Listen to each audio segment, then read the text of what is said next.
Hare Ram, Ram Ram, Hare Hare.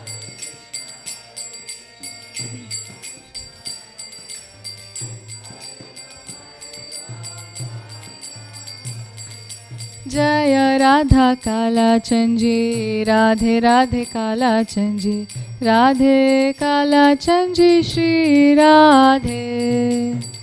Radha Kala Chanji, Radhe Radhe Kala Chanji, Kala Chanji, Shri Radhe. Jaya Radha Damodar, Radhe Radhe Damodar, Radha Damodar, Shri Radhe.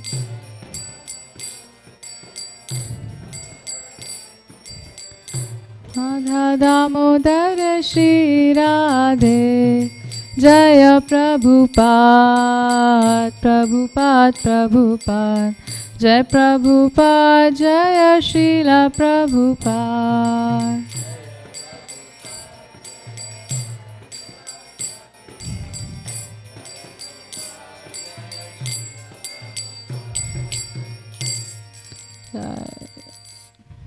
Shri Radha Kalachan ji ki jai.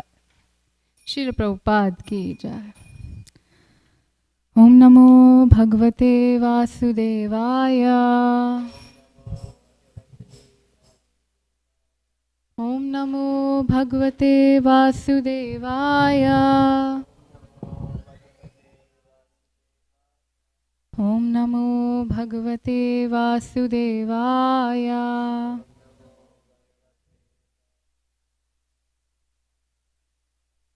Narayanam Namaskrityam Naram Shaiva Narottamam Devim Saraswatim Vyasam Tato Jayamudirayet. Nashtaprayeshu Bhadreshu Nityam Bhagavate Sevaya Bhagavati Uttama Shloke Bhaktir Bhavati Naishtaki. Granth Raj Srimad Bhagavatam ki jai. So today we are going to read from text 41 through 55. From Canto 6, Chapter 1.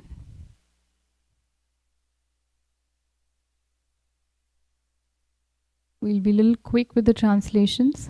There are several texts that we are going to read. 41. The supreme cause of all causes, Narayan, is situated in his own abode in the spiritual world. But nevertheless, he controls the entire cosmic manifestation according to the three modes of material nature, Sattvagun, Rajagun, and Tamagun. In this way, all living entities are awarded different qualities, different names such as Brahman, Kshatriya, and Vaishya, different duties according to the Varnashram institution in different forms. Thus, Narayan is the cause of the entire cosmic manifestation.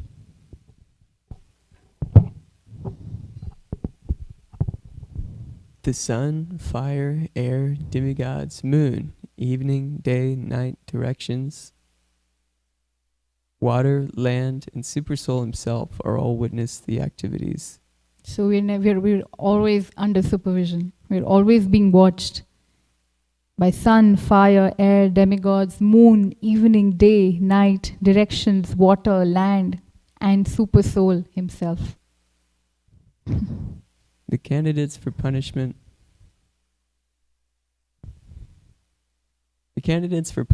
are those who are confirmed by these many witnesses to have deviated from their prescribed regulative duties.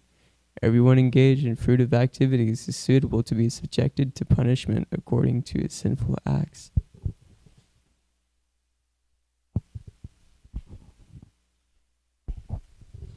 O inhabitants of Vaikuntha, you are sinless, but those within this material world are all karmis, whether acting piously or impiously.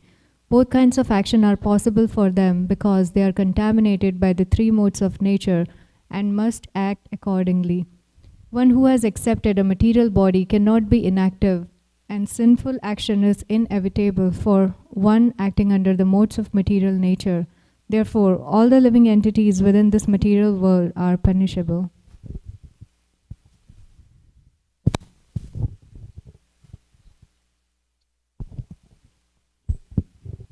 In proportion to the extent of one's religious or irreligious actions in this life, one must enjoy or suffer the corresponding reactions of his karma in the next.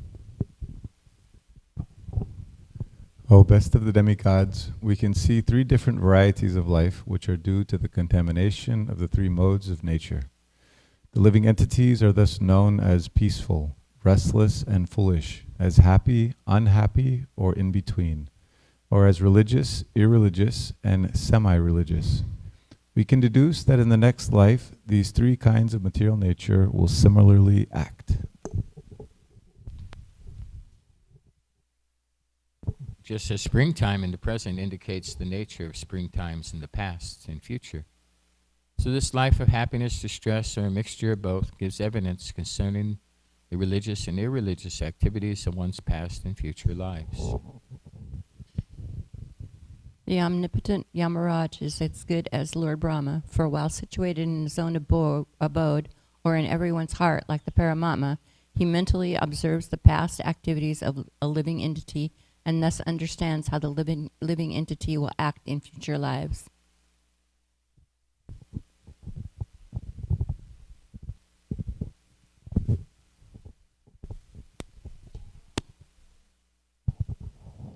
As the sleeping person acts according to the body manifested in his dreams and accepts it to be himself, so one identifies with this present body which he acquired because of his past religious or irreligious actions, and is unable to know his past or future lives. Above the five senses of perception, the five working senses and the five objects of the senses is the mind, which is the 16th element.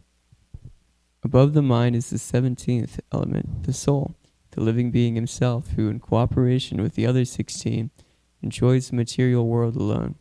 The living being enjoys three kinds of situations, namely happy, distressful, and mixed.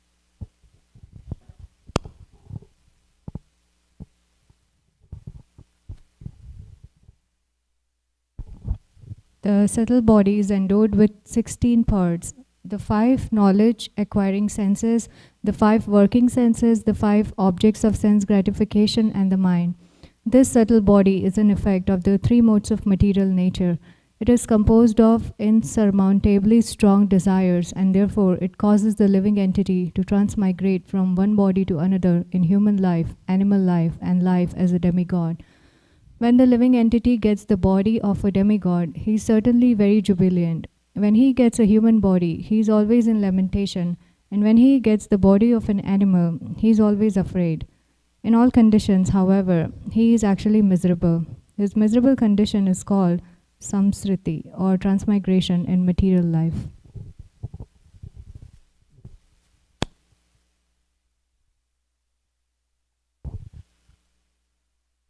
The foolish, embodied living entity, inept at controlling his senses and mind, is forced to act according to the influence of the modes of material nature, against his desires. He is like a silkworm that uses its own saliva to create a cocoon and then becomes trapped in it, with no possibility of getting out. The living entity traps himself in a network of his own fruitive activities, and then can find no way to release himself. Thus, he is always bewildered, and repeatedly he dies. Not a single living entity can remain unengaged even for a moment. One must act by his natural tendencies according to the 3 modes of material nature, because this natural tendency forcibly makes him work in a particular way. The fruitive activities a living being performs, whether pious or impious, are the unseen cause for the fulfillment of his desires. The unseen cause is the root for the living entity's different bodies. Because of his intense desire, the living entity takes birth in a particular family and receives a body which is either like that of his mother or like that of his father. The gross and subtle bodies are created according to his desire.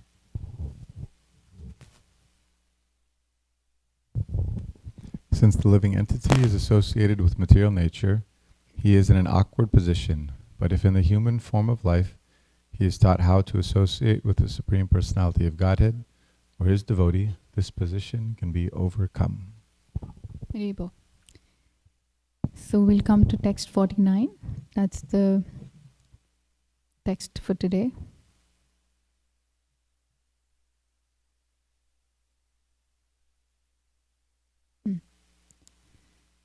Please repeat after me. Yathagnastamasā yukta upaste vyaktameva hi na veda purvam aparam nashta janma smritistatha yathagnastamasā yukta upasate vyaktameva hi na veda purvam aparam nashta janma smritistatha. Would anybody like to recite?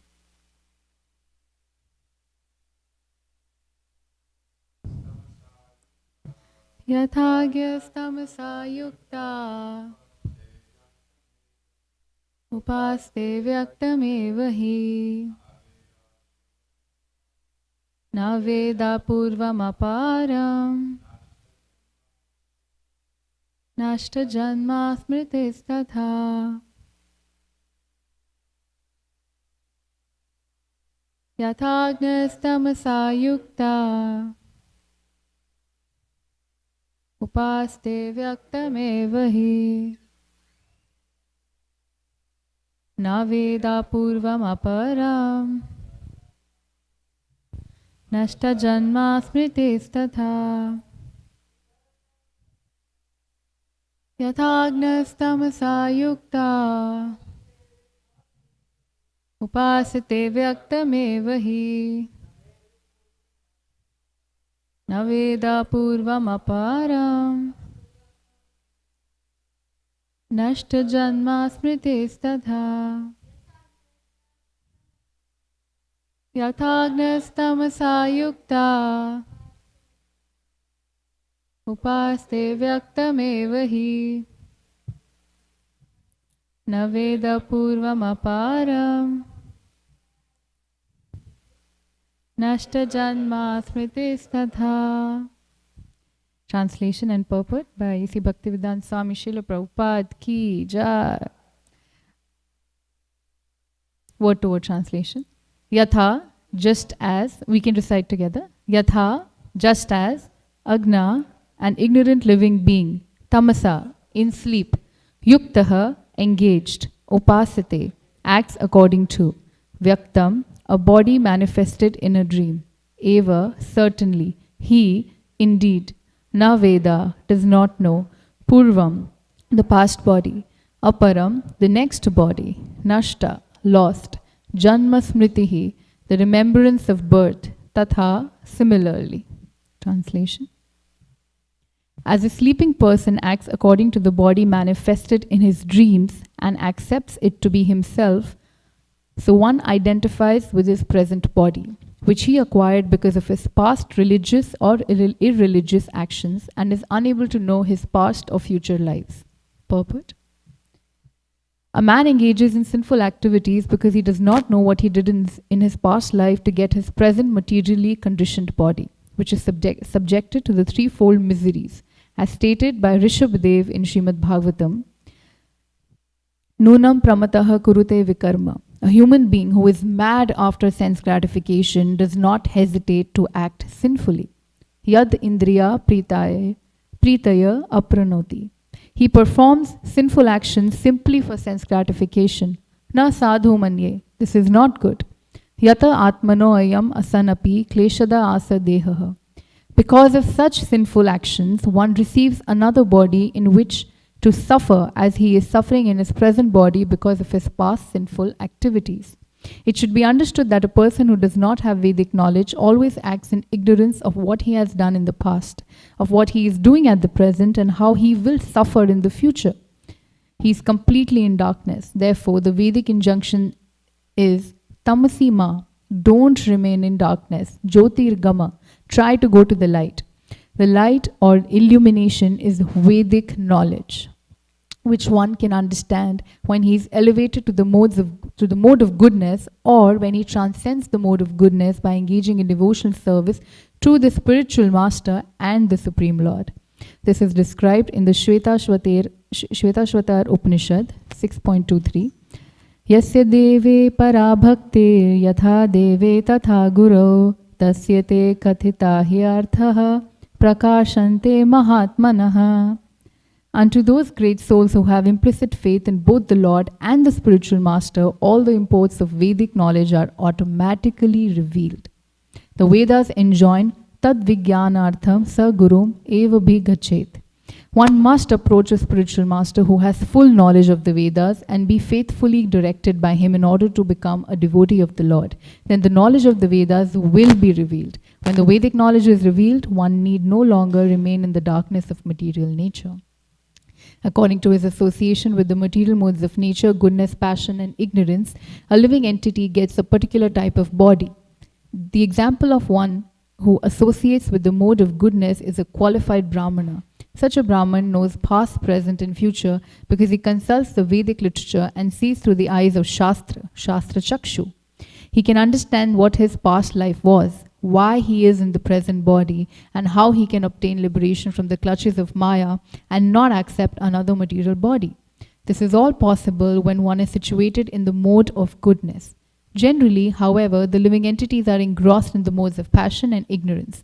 In any case, one receives an inferior or superior body at the discretion of the Supreme Personality of Godhead, Paramatma, as stated in the previous verse, Manaseva pure devaha purva rupam vipashyati anumi mamsate purvam manasa bhagavan ajaha. Everything depends on Bhagavan or Ajaha, the unborn. Why doesn't one please Bhagavan to receive a better body? The answer is agyas tamasa, because of gross ignorance. One who is in complete darkness cannot know what his past life was or what his next life will be. He is simply interested in his present body. Even though he has a human body, a person in the mode of ignorance and interested only in his present body is like an animal. For an animal, being covered by ignorance, thinks that the ultimate goal of life and happiness is to eat as much as possible. A human being must be educated to understand his past life and how he can endeavor for a better life in the future.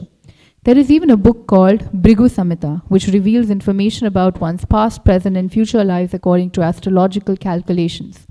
Somehow or other, one must be enlightened about his past, present, and future. One who is interested only in his present body and who tries to enjoy his senses to the fullest extent is understood to be engrossed in the mode of ignorance.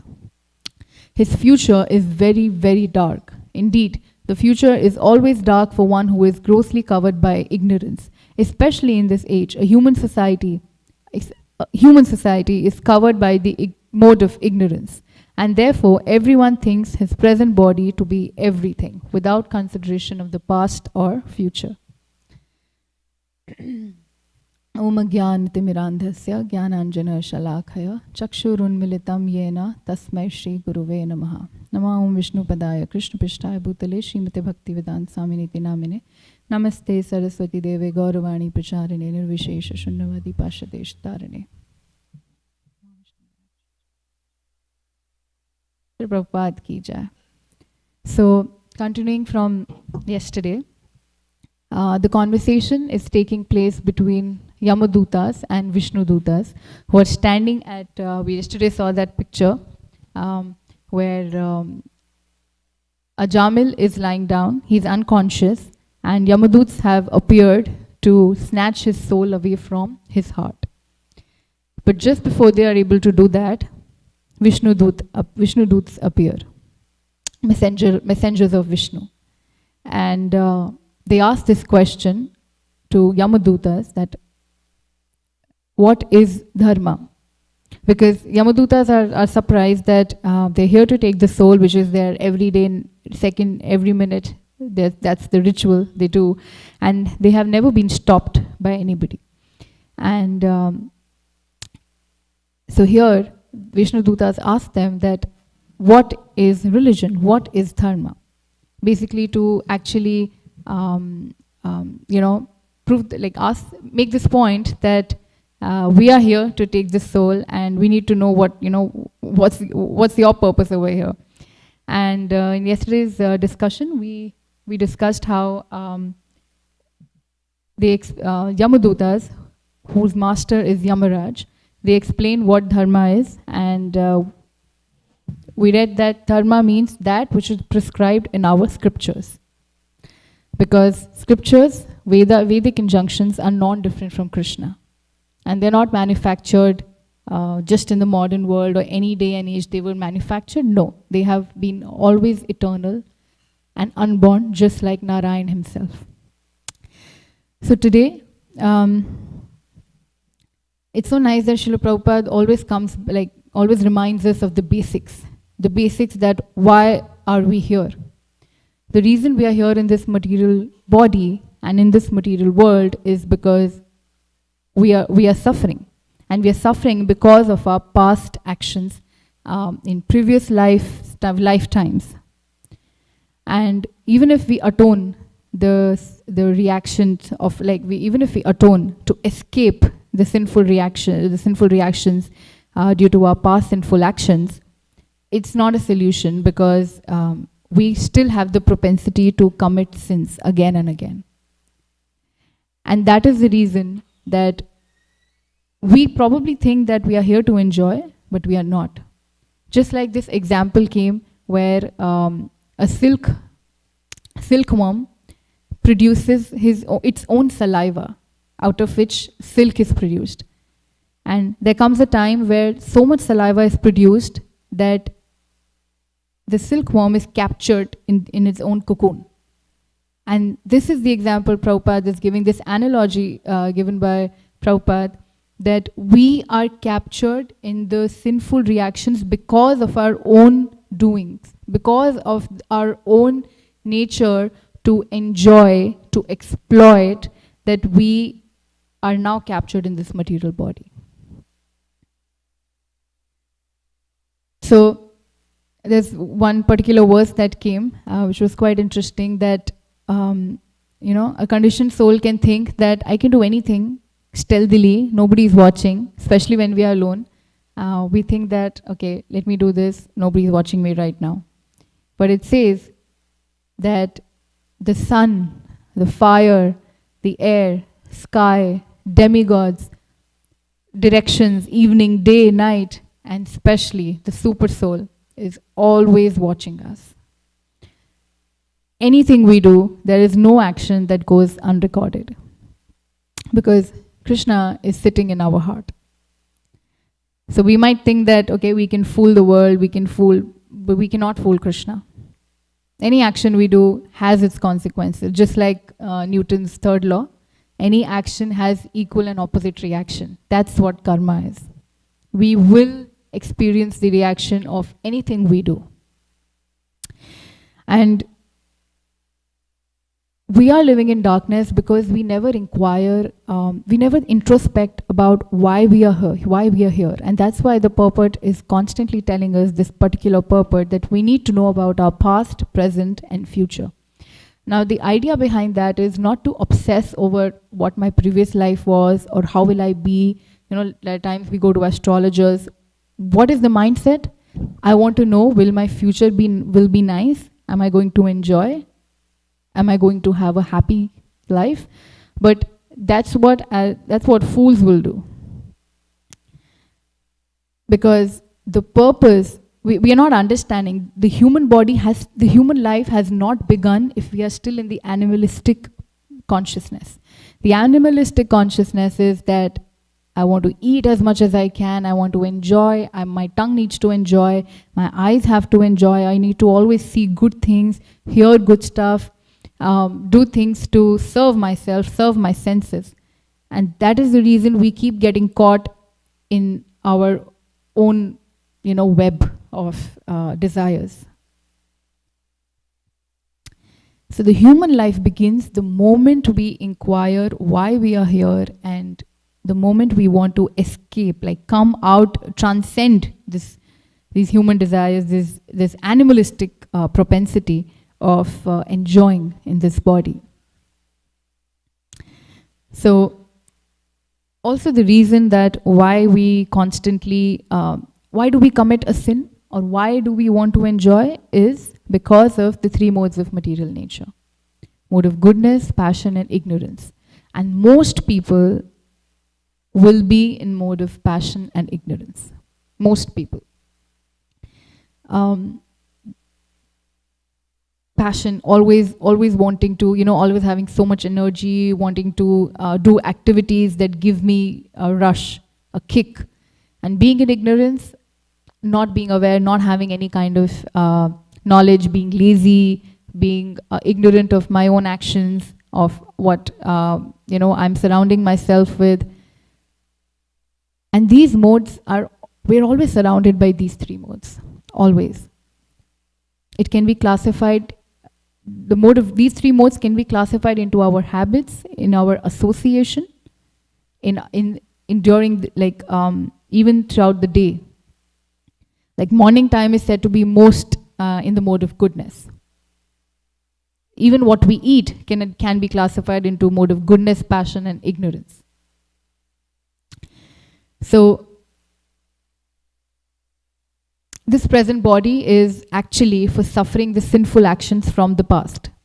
And that the moment we understand that, we will understand there is a dire need to go past this. And how can we go past this? How can we actually leave this hankering to enjoy? Only when we listen or we read the Vedas. Because that is the torchlight that we need. Otherwise we'll be in darkness. Vedas are instructions from Krishna himself. And only that can illuminate our life. And when we hear these instructions coming from a spiritual master, that way we can transcend this journey. That's why in this purport it said, Tamasima, don't remain in darkness. Jyotirgama, try to go to the light. And so the Yamadutas are trying to tell us that whatever we are stuck in, whatever we are doing is all a result of our own karmas. Be it pious or impious. Even if you do a punya, you get the positive results.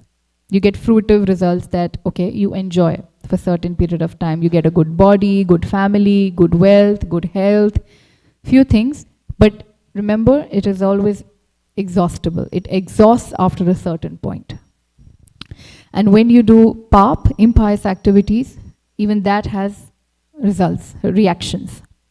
So even if you do pious or impious, both will give you a material body.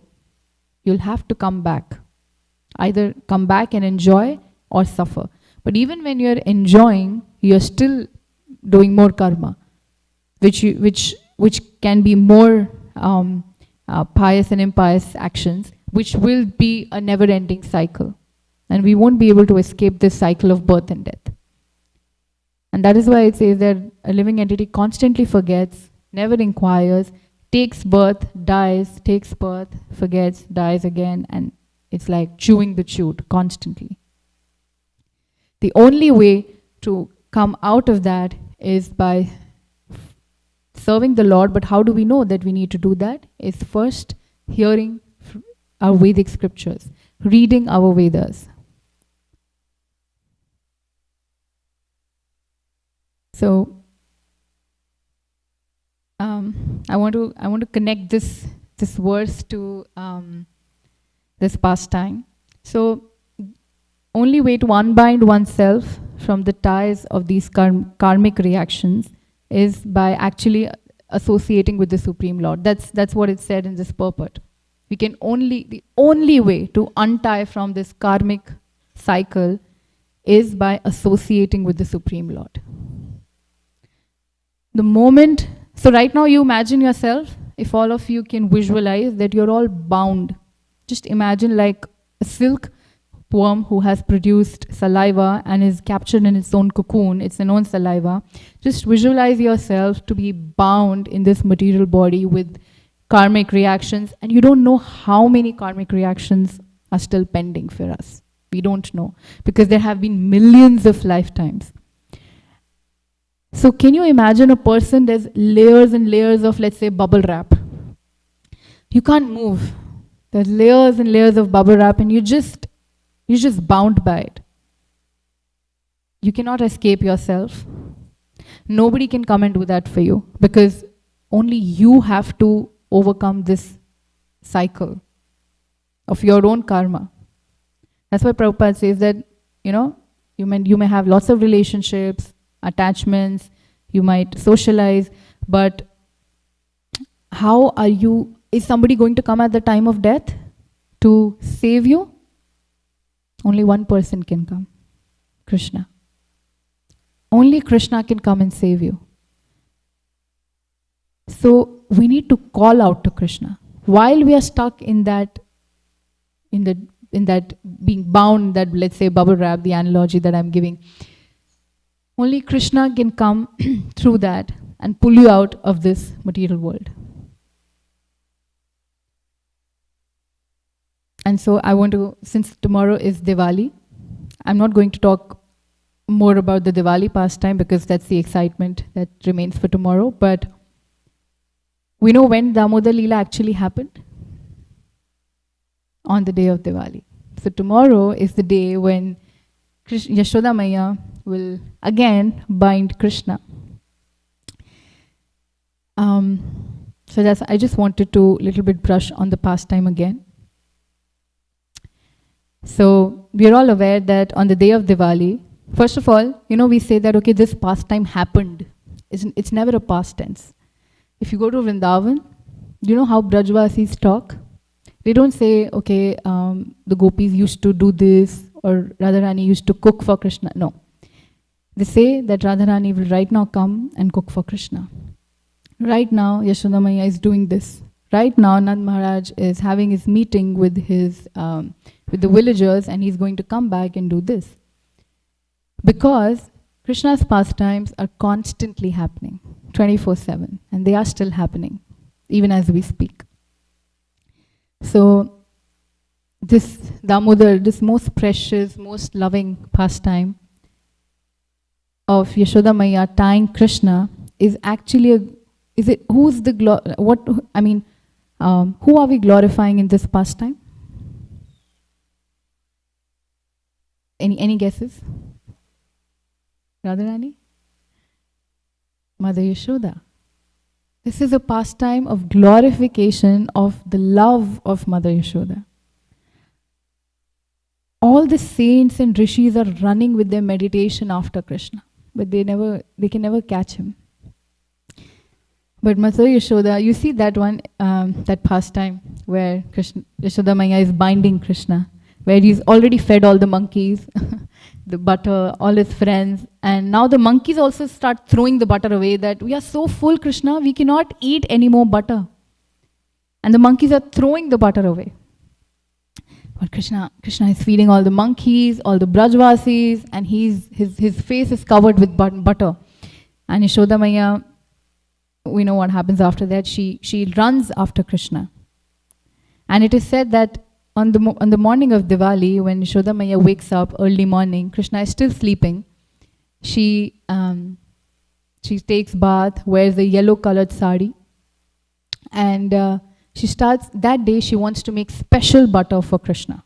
That's her desire. When we wake up, we usually pick up our phones and we start seeing our messages and we start scrolling, and then we forget about Krishna. When Mata Yashoda wakes up, she has Krishna by her side all the time. Still, she wakes up and she thinks, okay, what can I do now for my son? And today, what she does, she goes and milks this, she takes the milk of the special cows, the Padmagandha cows, which has the special milk, which is very flavorful and very fragrant. These are the special cows out of the 9 lakh and a lot of cows that Nand Maharaj has. I think these are special 8 cows. So she wants to make the special butter because she's tired of hearing the complaints that Krishna steals butter from other gopis' houses. And I want to make special butter for him today because I don't want him to go out and eat, but here at home. And Krishna wakes up and he sees that his mother is not by his side, and he starts crying. He starts crying, calling out to Mother Yashoda, and Yashoda Maya comes and picks Krishna. And she goes back to churn the butter again, but Krishna comes and rightfully sits on her lap, because Yashoda Maya's lap is Krishna's property. Krishna comes and sits there, and he is hungry, not just for the milk, but for the love of his mother. And he starts drinking the milk. Mother Yashoda starts feeding to Krishna.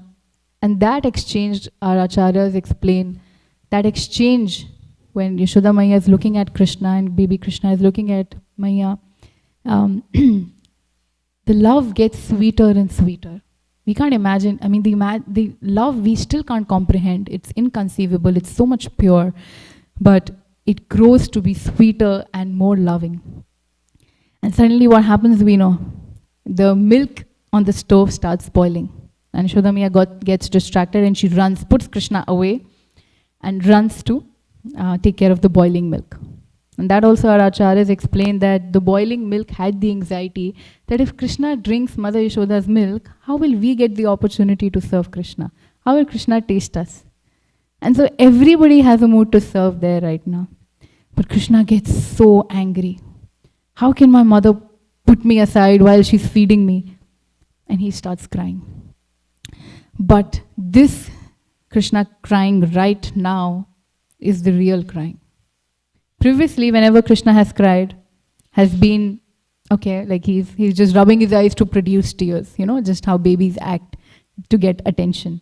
So he's rubbing his eyes so that he can pretend that he's crying. But this time, when he's actually crying, because he was hankering for the love of Mother Yashoda, he really starts crying. And he's on a mission now. He like throws everything aside, runs to break the pot of butter and doing his usual task. He starts to steal butter again in his own house now. And Mother Yashoda comes and she sees that, okay, this place was very clean and tidy when I left, and now Krishna is nowhere to be found. He's not there. And she follows the footsteps of Krishna with the butter and her footsteps, and she's following him, and she sees that Krishna is sitting and having butter. And she gets so angry now. And this is not a fake anger, but when mother gets angry, we know she wants to teach her child a lesson. So she picks up a stick, but Yashoda Maya never has an intention to beat Krishna. But she picks up a stick and runs after Krishna. It is explained that so Yashoda Maya is looking very beautiful this morning. She's wearing that yellow sari and she has malati flowers on her hair. And at this point, when she's running after Krishna, Krishna is looking back. We see, right, in some images that Krishna has kajal and he's looking back and he's like, his eyes are really, like he's petrified. He's scared that today Mother Yashoda is not going to spare him. And she has a stick in her hand today. Krishna has never seen this avatar. And he runs. And Yashoda Maya is running after Krishna. And she has malti flowers on her hair. And some of the malti flowers intentionally fall down because they're thinking, oh, she's running after Krishna to beat him. Okay, we don't want to beat Krishna. So they separate from Yashoda Maya. But there are some malti flowers who fall down because they think, oh, Mother Yashoda is trying to catch Krishna and we are probably increasing the weight on her head. We might slow her down. So let's just fall down from her head so that she can continue nicely do her service of catching Krishna. And some of the flowers fall down from the head because they feel Mother Yashoda is such an exalted devotee and we don't deserve to sit on her forehead. So Yashoda Maya is running after Krishna, and finally after so much running around, she finally catches Krishna. Only by the will of Krishna. Krishna sees that Mother Yashoda is trying so hard, and he surrenders to her will. And she's trying to then take ropes and ropes, gets all the ropes in the house, and all the gopis get ropes for her, but she's not able to tie Krishna. It's always 2 fingers short. 2 fingers that represent endeavor and mercy.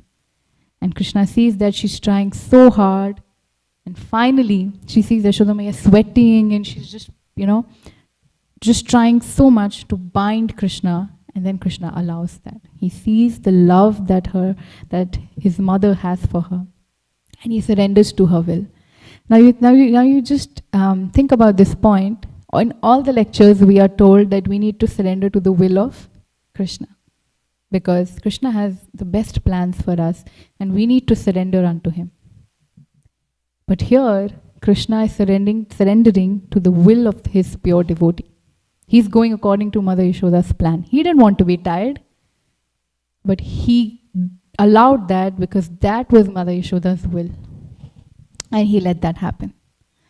And then we see that Mother Yashoda ties Krishna, and she goes back to, she ties to the wooden grinding mortar, Ukhal. If we go to Gokul, we will see that wooden mortar, that Ukhal, is still there. It's so nice. If anybody goes in Damodar month, or just whenever you can go and offer your lamp to that Ukhal, where Krishna was really tied with the dam, with the rope of love. So after Krishna is tied, Mother Yashoda goes back to work, and Balaram comes. And he's so angry to see his brother tied. He's like, who did this to you? I am Balaram, I am Ananta Shesh, I am Sankarshan. I can, just tell me who did this to you, Krishna. And he said, Mother Yashoda. And Balaram, who was like a tiger, he became like a cat. And he's like, oh, okay, Mother Yashoda. Because they love Mother Yashoda so much. They respect her so much. But Balaram still goes to Mother Yashoda to politely ask, Maya, why did you tie Krishna? And Mother Yashoda says he's become so naughty, and he needs to learn his lessons. And then somehow Balaram tries to say that, you know who I am? I am Lakshman. I was Anantashesh. And Krishna was Narsingha avatar, Ram. So, your son is the Supreme Personality of Godhead. So, give some respect. He's Narayan himself. And then he goes to glorify himself. I am Lakshman, I was this, that. Yashoda Maya says, okay, so all the avatars had to be born in my own house, run away from here, and she scolds Balaram, and Balaram runs away. And so we see in so many pastimes where Yashoda Maya gets to see that Krishna is not ordinary. Krishna, at Brahman Ghat, he opens his mouth and he shows the whole entire universe inside his mouth. That is one instance. When he was only few days old, Putana had come and tried to kill him with the poison in the milk. And mind you, all the kids in the previous days had passed away, had died. But Krishna did not die. That was another proof. So many proofs, right? Shakatasur had come to attack Krishna. Even nothing happened to Krishna. But Yashoda Maya never thought that Krishna was Supreme God. She thought, oh, maybe there was some, maybe my son has special blessings from Narayan, or maybe he is possessed by some ghost or something. And she always used to just hug him out, and she never used to think that he's Lord. So the difference between Mother Yashoda not seeing Krishna as God and materialistic people not seeing Krishna as God is because conditioned souls are captured by Mahamaya.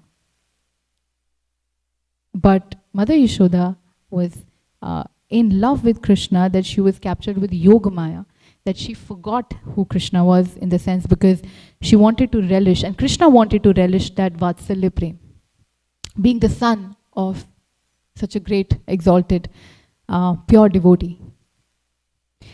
So tomorrow, when this pastime will happen again on the auspicious day of Diwali, let's just wake up in that mood, that today Mother Yashoda is going to wake up, prepare the milk, prepare the butter for Krishna, and Krishna is going to again be mischievous and will be bound by the rope of love, by the love of Mother Yashoda.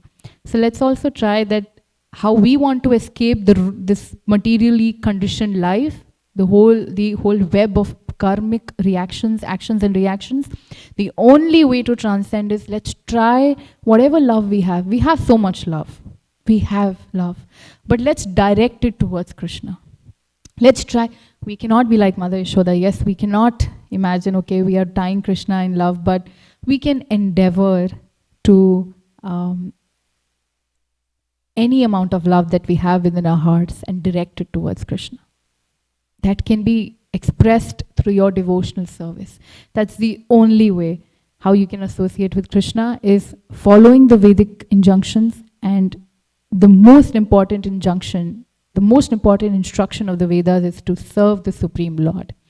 Because that's what we can do. That's our nature, to serve. And the moment we combine our swabhav, our nature, with associating with Krishna by serving him, that's the success of life. So let's all pray for that. Let's all pray for each other. Let's all pray to Shri Shri Radha Kalachandji that tomorrow, when this pastime will happen, somewhere, maybe when you're all chanting tomorrow morning, just visualize this pastime. Just pray to Krishna that maybe we can also love you someday. So we'll pause here for any questions and any comments. Hare Krishna.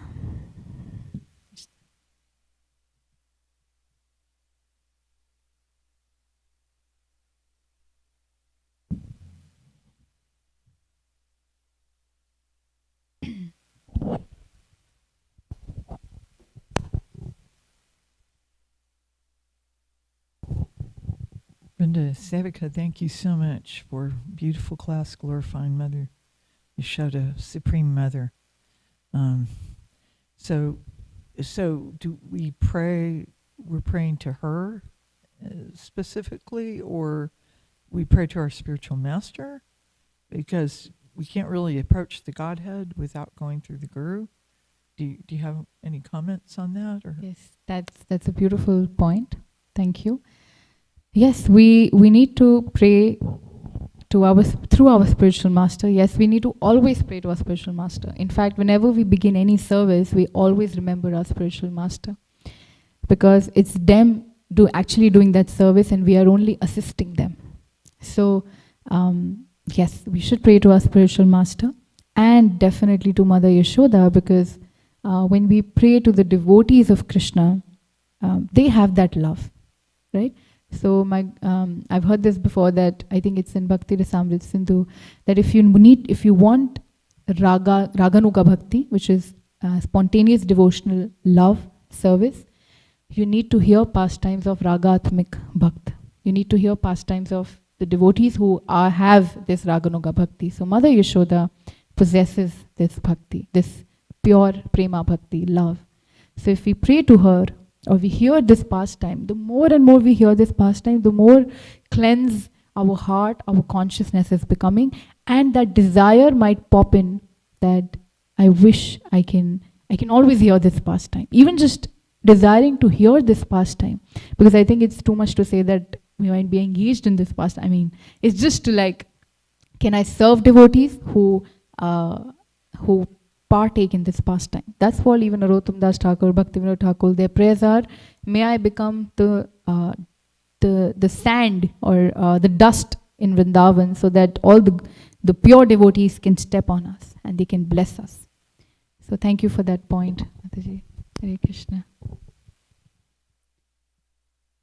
I have a question. Thank you very much. I'm wondering, so in Gaudiya Vaishnavism, like what Lord Chaitanya brought, really is focused mainly on Madhurya Ras. It's following the footsteps of the gopis, more specifically Srimati Radharani. So why is it that our big month of the year that we glorify pastime, that's Vatsalya Ras? That's my question. Hare Krishna. That's very sweet. So there are 5 different transcendental mellows, and it's not that one is higher than the other, but definitely it is that Madhurya Ras is, we do say Radharani is the topmost devotee who has Madhurya Ras, but it's also said that she experiences all the rasas. She's serving Krishna even in Shantras, even as Vatsalya Prem, because a lover will take care of you even as will take care of you like a mother. And she's also a friend to Krishna, so she serves Krishna in all the ways. But we are glorifying this Vatsalya Prem. Firstly, this actually happened, this Yashoda Damodar pastime has previously happened between Radharani and Krishna also. And Krishna didn't want to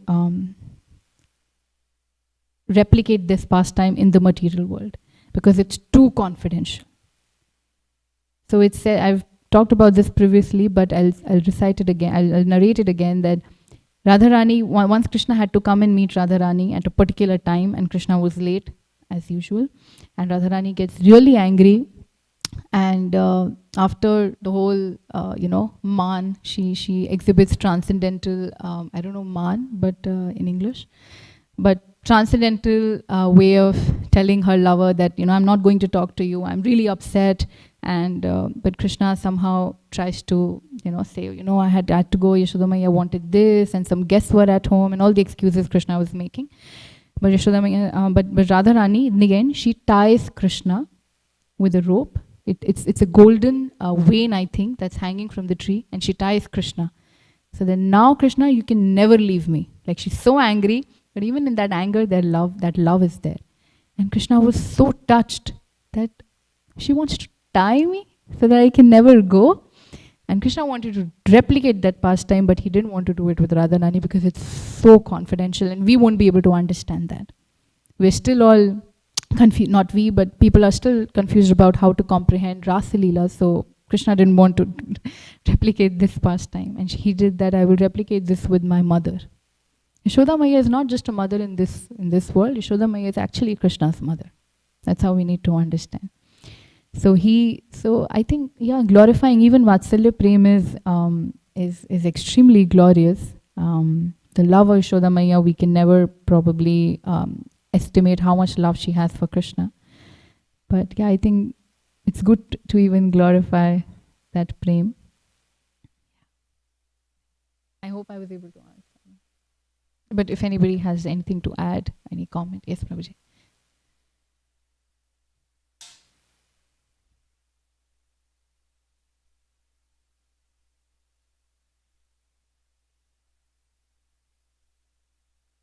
I think, in my understanding, all the rasas are included in the spiritual world, in Goloka Vrindavan. It's not that there is just one rasa. yeah. Predominantly, yes, in Goloka Vrindavan. But in our movements, specifically talking about our movement, as we can see, Prabhupada never trained us, to be trained in that particular rasa. We are not endeavoring, we are not striving for it. When we get initiation, we are awarded a title Das. So there is Dasya Ras. And he also said, when we go on the altar, our deity worship is, we worship Radha Krishna, but it should be in the mood of worshipping Lakshmi Narayan. So all the rasas are included. And specifically, we are here to train ourselves in Dasya Ras, mainly. And then rest will follow. They'll be awarded as per our constitutional position. So, it is up to Krishna. But it is just like when we offer Rajbhog plate, right? There are 56 bhog, right? 56 items. So Krishna is a Ras Raj. So all the rasas, they give pleasure to him. So it is not that one rasa is higher, one rasa is lower. Yes, there is, technically speaking, yes, but we don't just simply focus. Otherwise, everybody would be dressed as gopis and, that is Sahajiasm. We don't want to get into all that. That's my understanding. Thank you for that, Prabhuji, in-depth explanation. Yeah, even in Golok Vrindavan, the central part, if you see that universe chart, I think Golok Dham is also in shape of a flower, lotus. And it's only in the very so its outskirts are covered with lots of devotees in different rasas. And then comes Yashoda Maya, Nand Maharaj. And the more intimate and central it goes, in the very center is the Nikunjas, where Nikunj, where the Madhura Ras is happening. Even some of the gopis cannot go there where Radha Krishna are. So it's extremely confidential. But again, not to say that, I wanted to say the same thing, that you cannot differentiate, but also we know Madhura Ras is the topmost, but we are not the ones to choose, okay, I want this or that. At some it's our bhav is dasya bhav, to serve. And we will, that bhav will be revealed to us, whatever our nature to serve is. And one more thing I wanted to add, the pastime that Radharani ties Krishna with the golden vein. That same rope appears when Yashoda Maya is wanting to tie Krishna, and the last rope that she actually uses to tie Krishna, to bind Krishna, is this rope that transcendently appears, that Radharani also sends her mercy.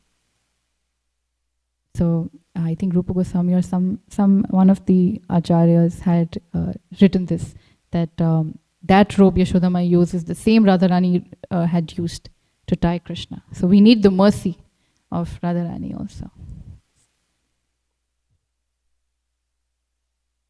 Childhood pastimes? Vatsalya Prem. Yeah.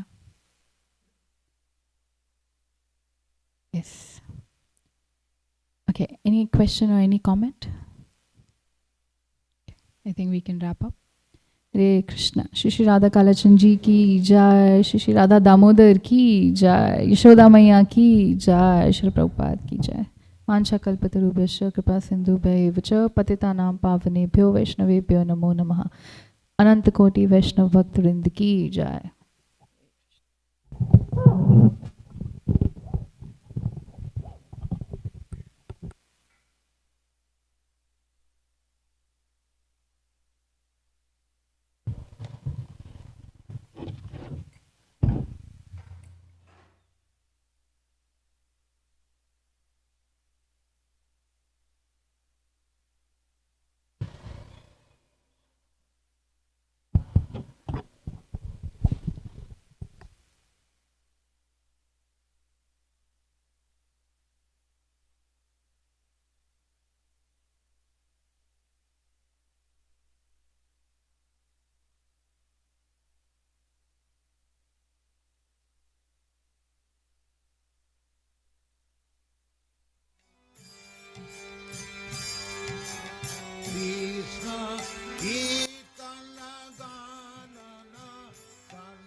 Vande Rupa सनातन रघुजुग श्रीजी भगवान कृष्ण कीर्तन गान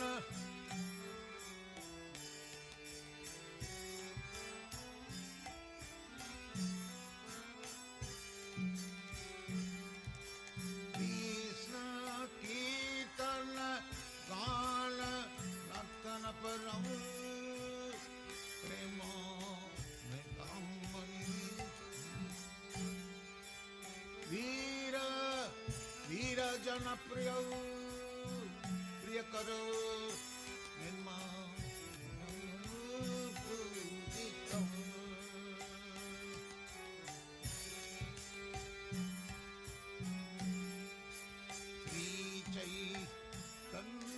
कृपा भरऊ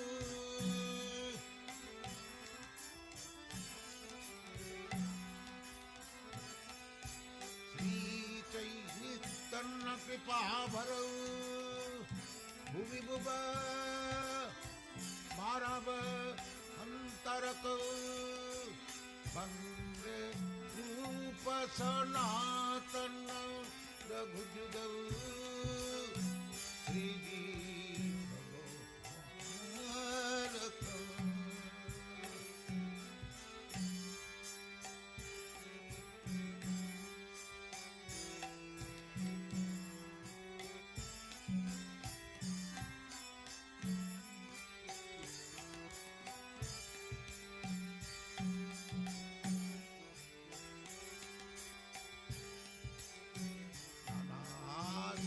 विचार नहीं कल्पना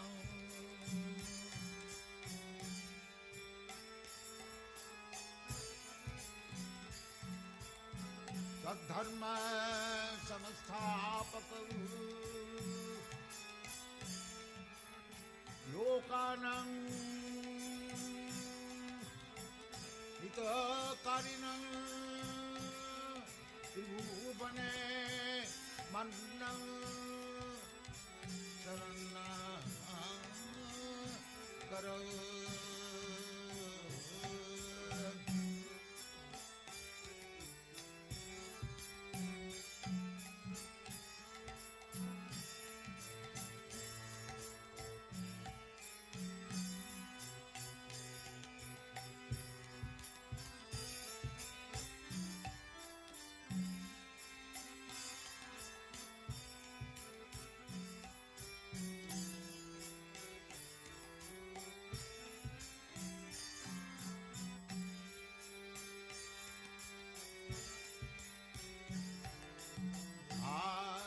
विचार नहीं कल्पना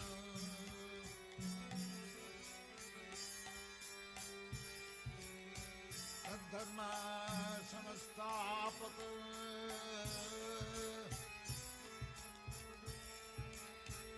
लोकानां हितकारिणां त्रिभुवने मन्नं शरण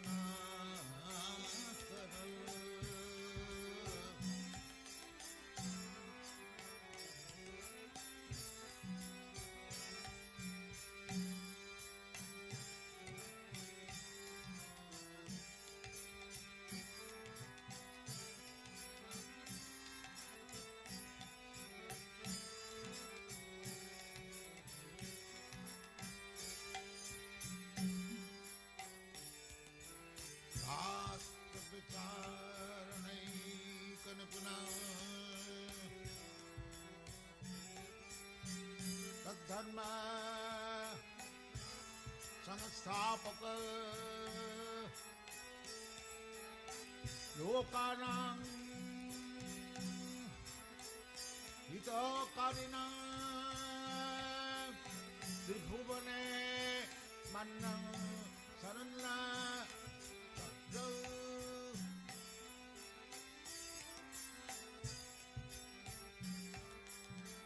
श्री चैतन्य कृपा भरऊ लोकानां हितकारिणां त्रिभुवने मन्नं शरण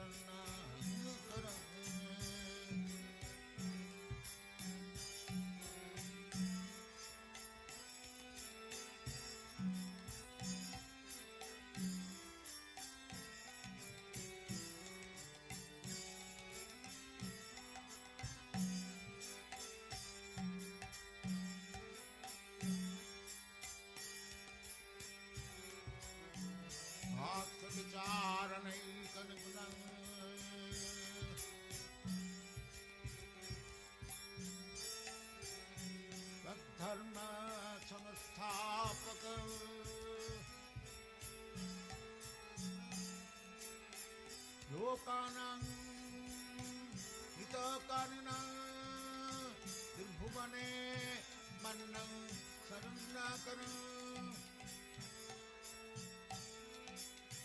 राधा कृष्ण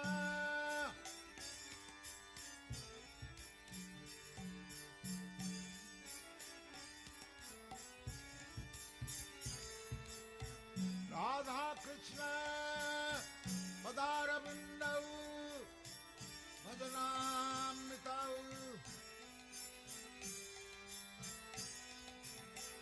राधा कृष्ण पदारविन्दौ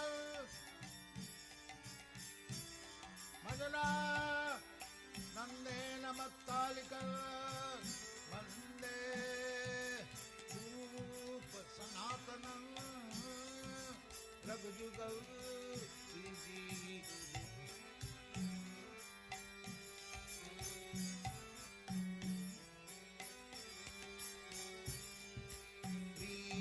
कीर्तन गान नतल परौ प्रेम मने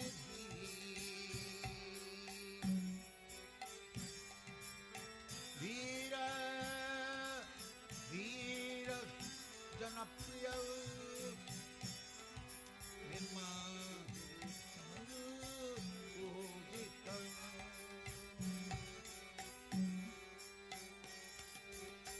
श्री चैतन्य कृपा भरौ